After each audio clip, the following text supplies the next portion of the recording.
मधुबन के बाबा,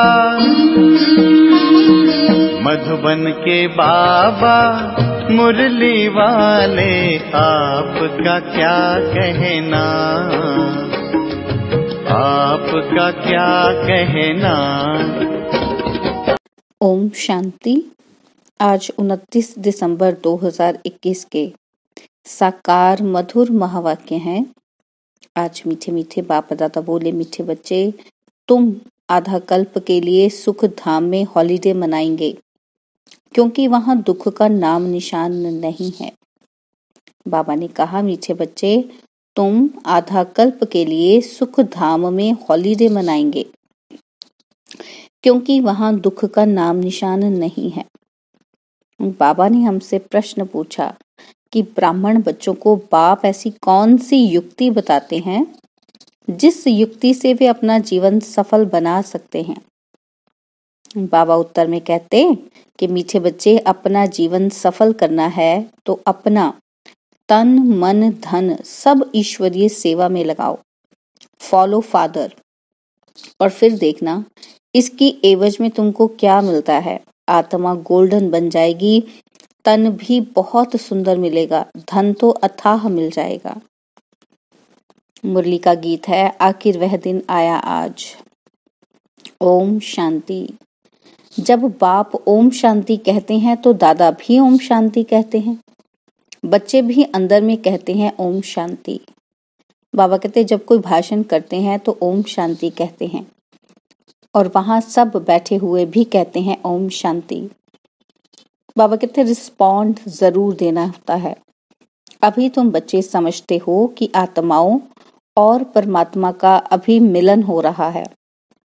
गाया भी हुआ है, आत्मा परमात्मा अलग रहे बहुकाल। जिससे बहुकाल अलग रहते हैं उनसे ही सम्मुख मिलते हैं। वह आते हैं अपना पार्ट बजाने। भक्ति मार्ग में जिसको इतना ढूंढते रहते हैं, आखिर वह दिन भी आता है जबकि बाप से मिलना होता है। सिर्फ एक भारत ही अविनाशी खंड है, बाकी सब है विनाशी खंड। नई दुनिया में तो सिर्फ भारत ही होता है। भारत का कभी विनाश नहीं होता है, यह तो है ही। अभी तो कितने खंड हैं। भारत में जब देवी देवताओं का राज्य था तो वहां कोई खंड नहीं था, सिर्फ भारतवासी ही थे और कोई मनुष्य नहीं थे। भारत में सिर्फ सूर्यवंशी देवी देवताओं का राज्य था। अभी उनके सिर्फ चित्र रह गए हैं, यादगार तो रहना चाहिए ना। बाबा कहते, पहला कितना छोटा झाड़ होता है, इसको कहा जाता है राम राज्य, ईश्वरीय राज्य। ईश्वर की स्थापना है ना। अभी तो है आसुरी स्थापना और सत्युग की है दैवी स्थापना। ईश्वर की स्थापना, बाबा कहते हैं, ईश्वर की स्थापना आधा कल्प चलती रहती है और फिर आसुरी स्थापना होती है, जिसको रावण राज्य कहा जाता है। वह है निर्विकारी दुनिया और यह है विकारी दुनिया। दुनिया में कोई जानते नहीं कि यह दुनिया का चक्र कैसे फिरता है। देवी देवता फिर कहाँ गए, पावन सो फिर पतित कैसे बने। सीढ़ी उतरना होता है ना। बाबा कहते, कलाएं कम हो जाती हैं। जैसे चंद्रमा को ग्रहण लगता है तो कहा जाता है दे दान तो छूटे ग्रहण। अभी बाप कहते हैं कि 5 विकारों को छोड़ो। जब तुम रावण की जेल से छूटेंगे तो राम राज्य स्थापन हो जाएगा, और वहां यह 5 विकार होते नहीं। यह भी किसी को पता नहीं। मनुष्य समझते हैं ये सदा से ही चले आते हैं। दुनिया में मनुष्यों की है अनेक मत और तुम्हारी है एक मत। इसको कहा जाता है अद्वैत मत, और यहाँ है आसुरी मत।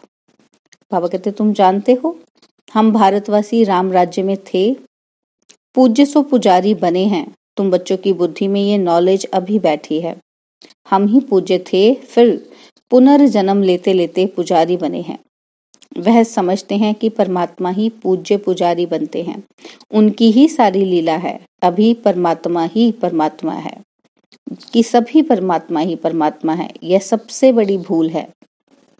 बाबा कहते, अभी तुम बच्चों को तो खुशी होती है, जिस बाप को आधा कल्प याद किया है अब वह मिला है। कहते हैं दुख में सिमरन सब करें, सुख में करे न कोई।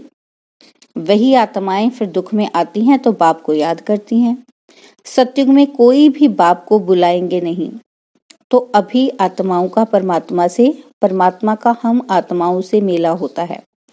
बाप ही ज्ञान का सागर है, इसमें पानी के सागर की बात नहीं। संगम पर देखो कुंभ का कितना बड़ा मेला लगता है। अभी सच्चा सच्चा मेला तुम्हारा लगा हुआ है। सब तो इकट्ठे मिल नहीं सकते, कोई कहाँ से आते हैं। मेले पर कितने लाखों मनुष्य जाते हैं स्नान करने। जन्म जन्मांतर यह स्नान करते आए हैं। कहते हैं ये मेला लगता ही रहता है। छोटा और बड़ा कुंभ भी कहते हैं।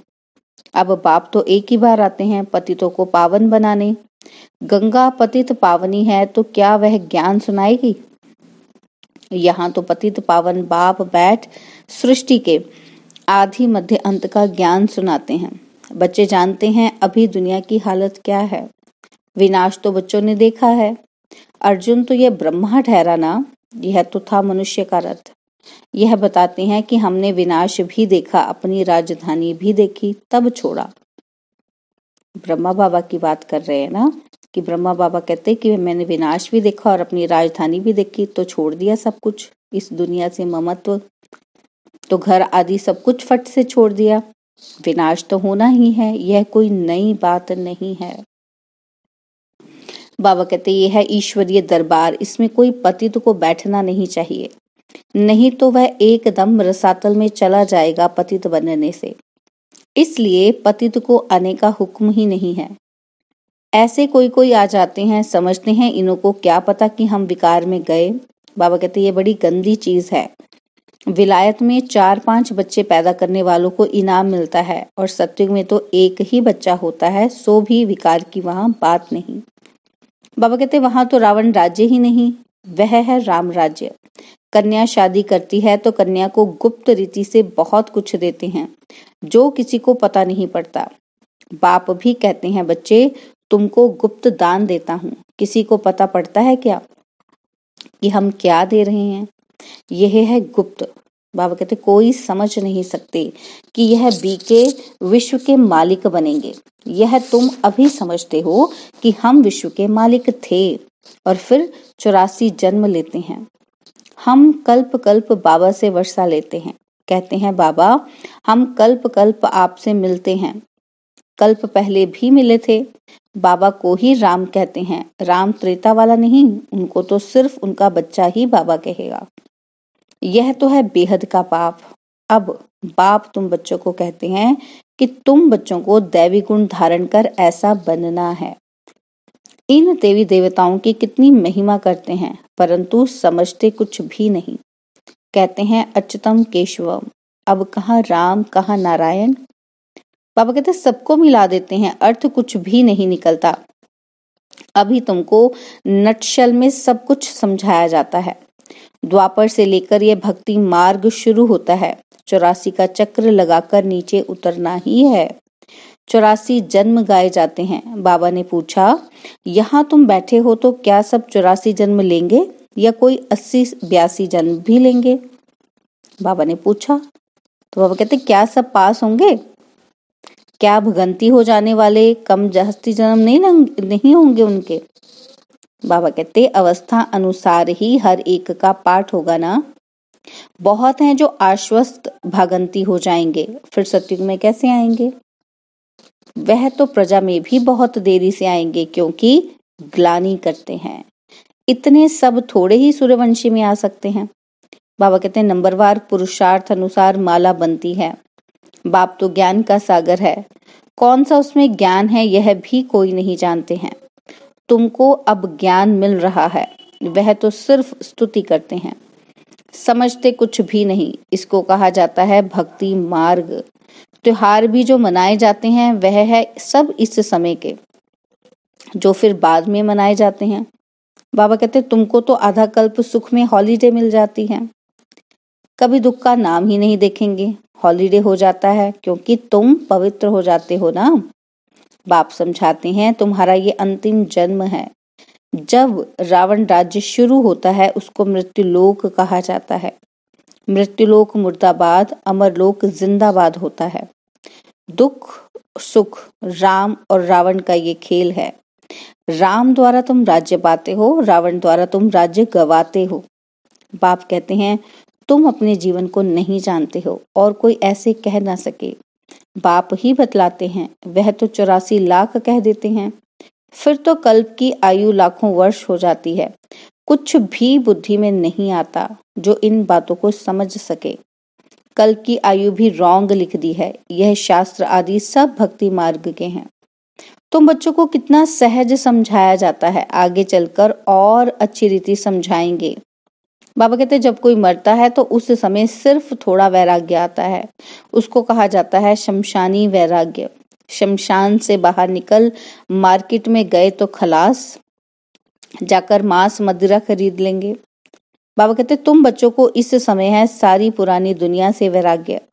बाबा समझाते हैं वैराग्य 2 प्रकार का है। निवृत्ति मार्ग वालों का है हद का वैराग्य, और यह प्रवृत्ति मार्ग के लिए ज्ञान देंगे ही नहीं। बाबा कहते वो निवृत्ति मार्ग वाले प्रवृत्ति मार्ग के लिए ज्ञान नहीं देंगे। बाबा कहते दोनों पवित्र बनो, यह वह कह नहीं सकते हैं। बाबा ने तो कहा ना कि गृहस्थी में रहकर ही पवित्र बनो, दोनों पवित्र बनो। तो बाबा कहते निवृत्ति मार्ग वाले ऐसे नहीं कह सकते। गीता वह सुना ना सके, तुमको तो ज्ञान सागर से ज्ञान मिलता है। वह समझते भी हैं परंतु उनको डर रहता है, आगे चलकर मान लेंगे बरोबर गीता कृष्ण ने नहीं सुनाई। अगर अब कहेंगे तो उनके सब फॉलोअर्स भाग जाएंगे, फट से कहेंगे कि इनको तो बीके का जादू लगा है। अब बाप समझाते हैं, क्या समझाते हैं? बाबा कहते अगर देवता बनना है तो दैवी गुण धारण करो। मुख्य बात है पवित्रता की। यहाँ मनुष्यों का खान पान ही देखो कितना आसुरी है। जन्म जन्मांतर की पाप आत्माएं हैं, पुण्य आत्मा एक भी नहीं है। और अभी तुम बन रहे हो। सतयुग में सब पुण्य आत्माएं होती हैं। वहां है ही श्रेष्ठाचारी पावन और यहाँ है भ्रष्टाचारी पतित। बाबा कहते सतयुग में 5 विकार होते नहीं। राम राज्य रावण राज्य में कितना फर्क पड़ जाता है। इनको तो रावण राज्य कहेंगे ना। पतित पावन एक ही गॉडफादर है। तुम जानते हो वह हमारा बेहद का बाप है। बेहद के बाप रचयिता को रचना याद करती है। बाबा ने समझाया है कि सतयुग में है एक बाप, फिर होते हैं 2 बाप, लौकिक और पारलौकिक। और बाबा कहते तुमको तो हैं 3 बाप, लौकिक, पारलौकिक और अलौकिक। भक्ति मार्ग में लौकिक बाप होते भी पारलौकिक बाप को याद करते हैं। यहाँ तो यह वंडरफुल है, बाप और दादा दोनों बैठे हैं, यह भी तुम बच्चे जानते हो और फिर घड़ी घड़ी भूल जाते हो। प्रजापिता ब्रह्मा तो गाया हुआ है ना, वह अभी ही मिलता है। प्रजापिता ब्रह्मा है साकार और वह है निराकार। निराकार और साकार दोनों इकट्ठे हैं, दोनों का हाईएस्ट पोजीशन है। इनसे बड़ा कोई होता नहीं। और कितना साधारण रीति बैठे हैं। पढ़ाई भी कितनी सहज है बच्चों के लिए। बाप सिर्फ कहते हैं अपने को आत्मा समझो। आत्मा अविनाशी है और यह देह विनाशी है। एक शरीर से आत्मा निकल जाकर दूसरा शरीर लेती है। बाबा कहते तुमको रोने की दरकार नहीं है। मनुष्य शरीर को याद करने से रोते हैं और तुमको रोने की दरकार नहीं।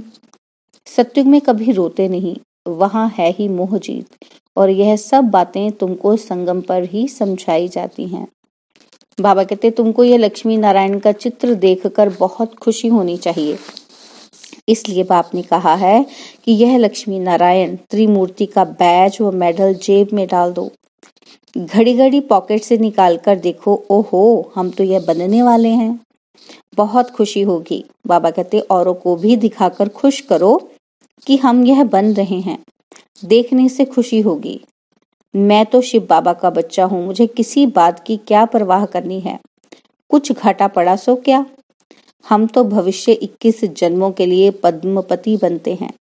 देखो बाबा ने सब कुछ दे दिया, फिर फायदे में है या घाटे में है बताओ। बाबा कहते अब सब सन्मुख समझा रहे हैं, तुम्हारा ये धन दौलत सब कुछ मिट्टी में मिल जाने वाला है। अपना जीवन सफल करना है तो अपना तन मन धन इसमें लगाओ और फिर इनके एवज में देखो तुमको क्या मिलता है। आत्मा भी गोल्डन बन जाती है तो तन भी सुंदर, धन तो अथाह रहता है। अच्छा, मीठे मीठे सिकिलदे बच्चों प्रति माता पिता बाप दादा का याद प्यार और गुड मॉर्निंग। रूहानी बाप की रूहानी बच्चों को नमस्ते। हम रूहानी बच्चों की रूहानी बाप दादाजी को दिलवा जान सिकवा प्रेम से नमस्ते। ओम शांति। प्यारे बाबा, मीठे बाबा, मेरे बाबा, शुक्रिया बाबा, शुक्रिया बाबा, शुक्रिया बाबा। धारणा के लिए मुख्य सार है। पहला पॉइंट, मैं शिव बाबा का बच्चा हूँ। मुझे भविष्य 21 जन्मों के लिए पद्मपति बनना है। इसी खुशी में रहना है और सबको खुश करना है। किसी बात की परवाह नहीं करनी है। और सेकंड पॉइंट है, एक बाप की अद्वैत मत पर चलकर बेहद का वैरागी बनना है। एक बाप को फॉलो करना है।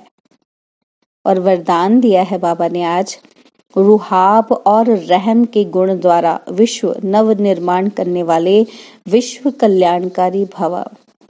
रुहाब और रहम के गुण द्वारा विश्व नव निर्माण करने वाले विश्व कल्याणकारी भव। विश्व कल्याणकारी बनने के लिए मुख्य 2 धारणाएं आवश्यक हैं। एक ईश्वरीय रुहाब और दूसरा रहम। अगर रुहाब और रहम दोनों साथ साथ और समान है तो रूहानियत की स्टेज बन जाती है। तो जब भी कोई कर्तव्य करते हो, वह मुख से शब्द वर्णन करते हो, तो चेक करो कि रहम और रुहाब दोनों समान रूप में हैं। शक्तियों के चित्रों में इन दोनों गुणों की समानता दिखाते हैं। इसी के आधार पर विश्व नव निर्माण के निमित्त बन सकते हो। स्लोगन, बाप के प्यार के पीछे व्यर्थ संकल्प न्योछावर कर दो, यही सच्ची कुर्बानी है।